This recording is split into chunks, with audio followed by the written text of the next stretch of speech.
73% inflation, and America launching missiles off the coast of North Korea. Nothing we say here is intended as personalized trading advice for you. Do your own due diligence, make your own trading decisions, and live with the results. And always remember that the Peter Leeds team loves you guys. We do this for you. We do this because of you. Turkey's inflation soars to 73%, a 23-year high, as food and energy costs skyrocket. Now, that's in Turkey, not here, but that is runaway inflation. That's going to lead to hyperinflation. It'll happen there. We don't have to worry about it as much here. As I showed you in the last video, that inflation is starting to come down in some areas. The economy is not overheating anymore as much. And my premise, as you guys know, is that as this economic hardship sort of rolls into town, there's going to be a lot less people spending money. As we're seeing now, businesses are cutting back, and there will be a lot less inflationary pressures because of that. People typically won't have as much money now without the stimulus checks, now that we're not all staying home and saving money. And the overall economy is heading right towards a recession. Turkey's inflation for the month of May rose by an eye-watering 73.5% year on year. Its highest in 23 years, as the country grapples with soaring food and energy costs and President Erdogan's long-running unorthodox strategy on monetary policy.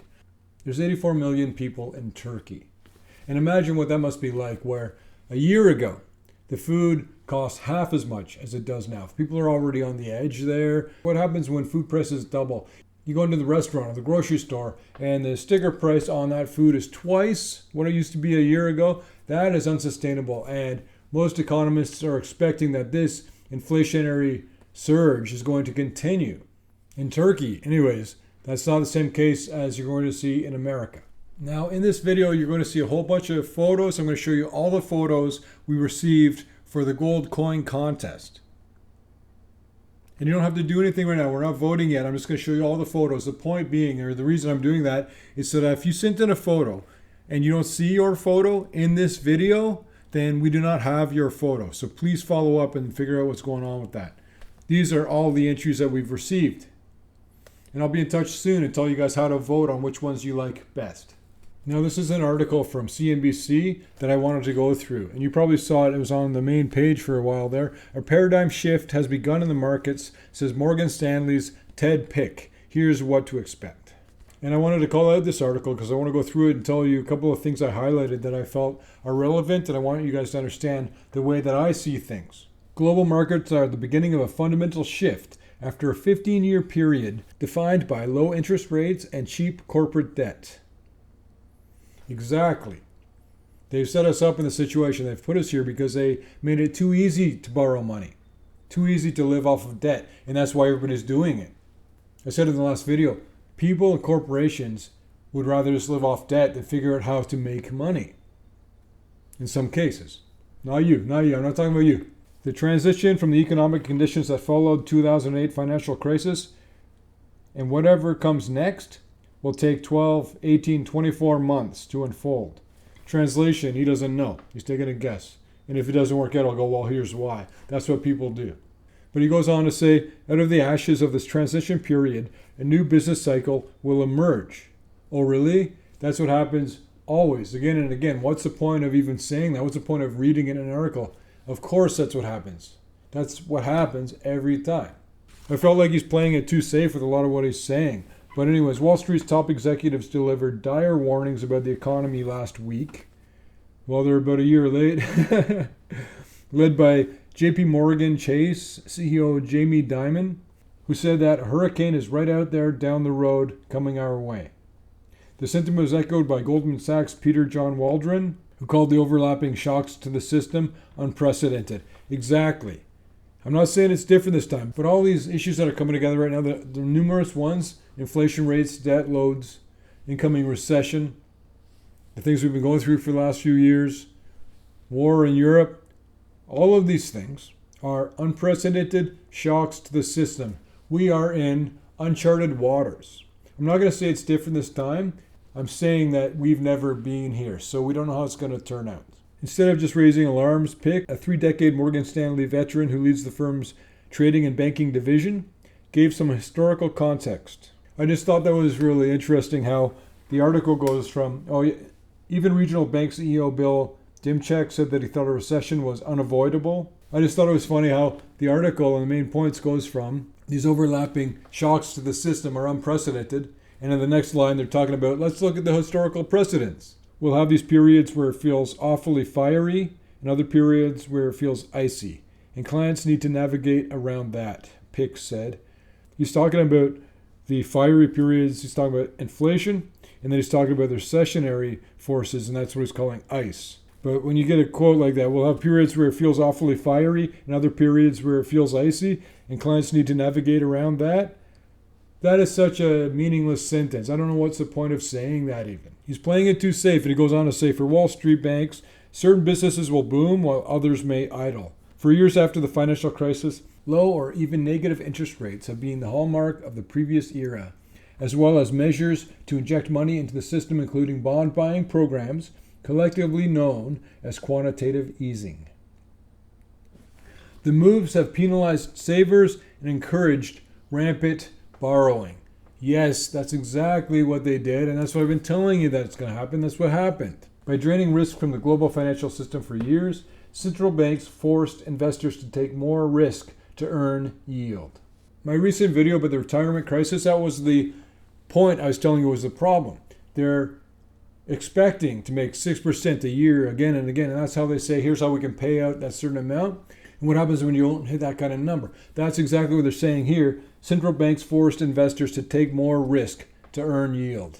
The yields you used to be able to get, you need to take more risk to get that down. So there's a lot more risk out there in the system among all investors. Unprofitable corporations have been kept afloat by ready-to-access cheap debt.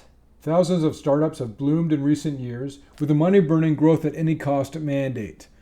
If you remember the video I did recently about the zombie companies, that's talking about that. A lot of companies that are not even able to pay the interest on the debts they have. And a lot of these companies, just like in the dot-com bubble, they're forgetting the whole point of business. The purpose of a business is to make money.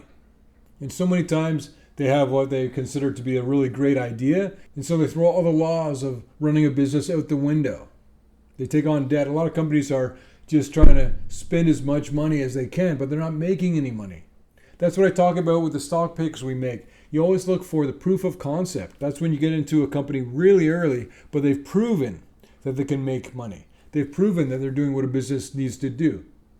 Whatever service or product they're selling, people are willing to pay for it. The company starts making money. That's how it goes from a really small company ballooning into a huge corporation. And that's where all the profits and gains come from. That is over as central banks prioritize the battle against runaway inflation. The effects of their efforts will touch everyone from credit card borrowers to the aspiring billionaires running Silicon Valley startups. Listen to this part.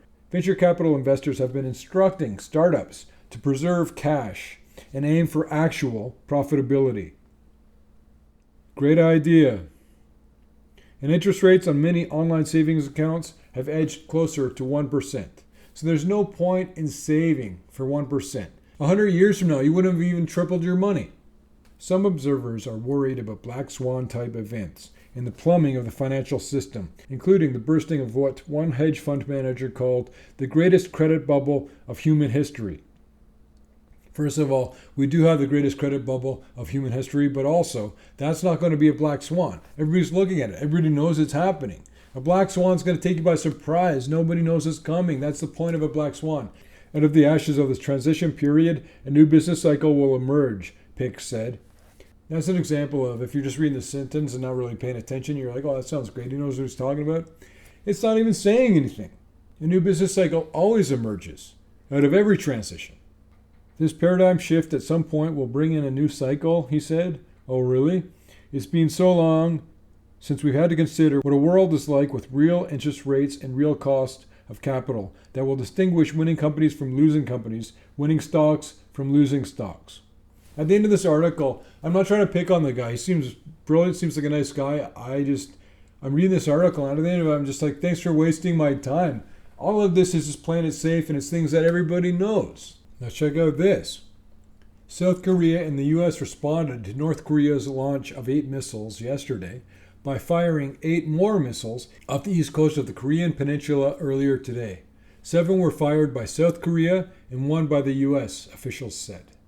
The point is that they're showing that there's defense capabilities, especially from South Korea. They'll be able to handle themselves. But why are they doing it? They're reacting to something Kim Jong-un did. So who's calling the shots here? Who's wearing the pants? If you take an action because somebody else did an action, they're controlling you like a marionette. The reason North Korea was able to get to this point with nuclear missiles is that ages ago, it went from Kim Il-sung, he was the grandpa, then Kim Jong-il, do you remember that guy?